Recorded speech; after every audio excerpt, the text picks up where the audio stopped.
Alright everyone, welcome back. Today, the one I've really been eager to share with you guys, pretty monumental gun to have in the shop. The gun in question, of course, is the James Hoag Longslide Colt 70 series government model.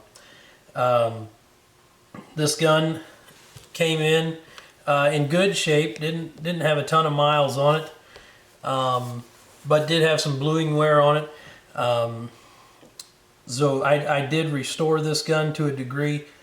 I did not re-chrome the frame. I just cleaned up the slide and cleaned up the frame as I was able to with the existing chrome on it.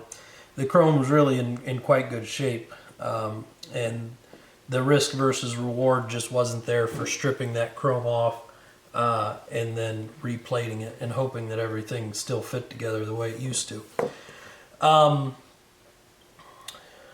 I've got you here, please check out the link in the description to sign up for our email list. If you like guns like this, you'll get emails about new inventory as it comes in and any other shop news. More on the gun. The gun is a late 70s, I believe 77. It was the last full year of the large roll mark Colt. 78, they started with large roll marks, and when the die wore out, they went to a small roll mark. While we're on the subject of roll marks, so this gun was built, I believe, early 80s. In the 80s and 70s, 80s, and really 90s, there really was nobody restoring roll marks on Colts when they rebuilt them. So you can imagine the monumental task of retaining those roll marks in legible fashion, putting a high polished blue on this gun, and welding another inch onto the front of it. So Jim would cut off the 5-inch Colt slide behind the bushing slot. So there's no second bushing slot in this long slide, as you see in some other, I believe Clark's generally will have the original bushing slot back in the slide. So he cut that off, and then he machined a blank section and welded that on the front of the slide, and then machined a new bushing slot in it so that you could have a traditional bushing in the gun. Meticulous work. The best weld up long slide I've ever handled in my life, and I've been clear through this gun now. Had it clear apart and clear back together, and I can honestly say that this is, and this is not the first Hogue I've had, but this is certainly the nicest work of the time that I've ever had in my hands. I would credit Jim Hoag certainly with the birth of the heirloom grade custom Colt. Now there's lots of heirlooms that were made by other builders that became heirlooms for different reasons. But when I say heirloom grade, I mean just so much time and effort spent on the aesthetics and the flow of these guns that other builders of the time just were not concerning themselves with. And that's not a knock on the other shops of the time. You know, we'd be talking early Bill Wilson guns, excuse me, in the 80s. You know, certainly we're getting into the later Armand Swenson guns at that point. And, you know, the Pachmayr Combat Special was a direct competitor. And the Pachmayr comes close as far as refinements are concerned, but the little touches on a Jim Hoag master class or master grade build are just, in my opinion, untouched by those other guys, other shops.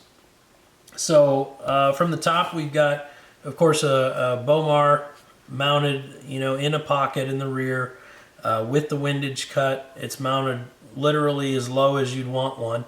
I measured this. I want to say it's something like 77. I gotta get my dimensions, but I'll shoot from the hip here and say it was 75 thou deeper than the original print for installing a BMCS sight, which gives you a much less snaggy top end because he was putting Bomars on carry guns. It was commonplace to have an adjustable rear sight on your combat guns as well as your target guns.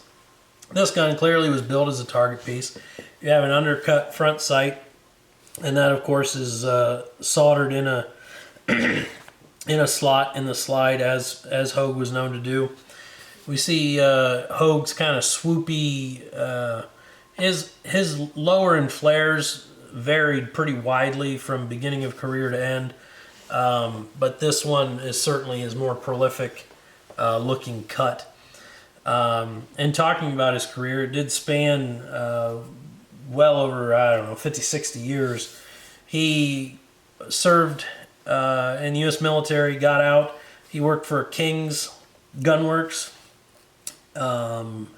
from, I believe, 61 to 73.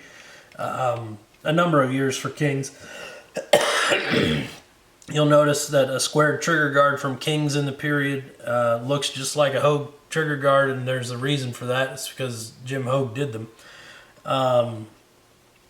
You know, the forged squared trigger guard, certainly a skill he honed there, as well as just high-level fit and finish.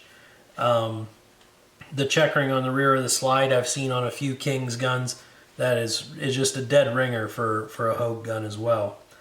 And then he started his own shop in California after he left King's, and just began offering, you know, he was a full-service shop. He'd work on pretty much anything that came in the door, but he was certainly best known for his custom Colts.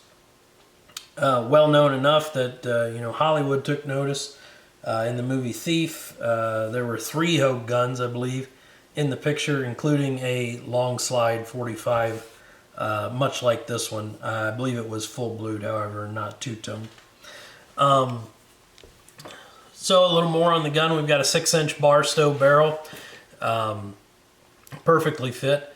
We've got a Barstow match bushing on the front. Hogue was a big fan of a full-length guide rod, so we do have a full-length guide rod in there. Some interesting things that I notice on a Hogue fit barrel. They are pretty hard fit. The front here, there's about 1/8 of an inch that, you know, I haven't really tried to map it out, but it certainly feels to me like it's almost domed, which would allow that front of that barrel to rotate in the bushing and lock up without binding. Sort of the reverse of what Brandon Bunker did with his radial bore bushings, where he put the radius inside the bushing itself so you could use a straight barrel. So we've got the Bomar just socked down in there. The rear of the slide perfectly checkered, super fine. Looks to be 50 lines per inch. We've got you know, another famous California name, Armand Swenson, ambidextrous thumb safety there. The gun, of course, standard master grade, master class features of the squared and checkered trigger guard. This one has 20 LPI checkering on the front. Excuse me, getting over a cold here. Jim's checkering, it really is second to none in the period. It's certainly cleaner checkering than Swenson's checkering, and sharp as all get out. Then we move back to the rear end here. We've got the Hogue beaver tail grip safety, and certainly an abbreviated beaver tail from what we consider to be a beaver tail today. But he was one of the first to market with a beaver tail grip safety, if not the first. There's, of course, some argument there, you know, who came first. But his earlier ones were 2 blocks soldered on either side of a GI tang and then shaped down. And later ones would be a cast piece. He had a mold shop make them up for him as a one-piece arrangement. Move back to the mainspring housing here. You see he checkered a factory arched mainspring housing and then bordered the entire checkering field. More checkering seen here on the Hogue modified Colt hammer.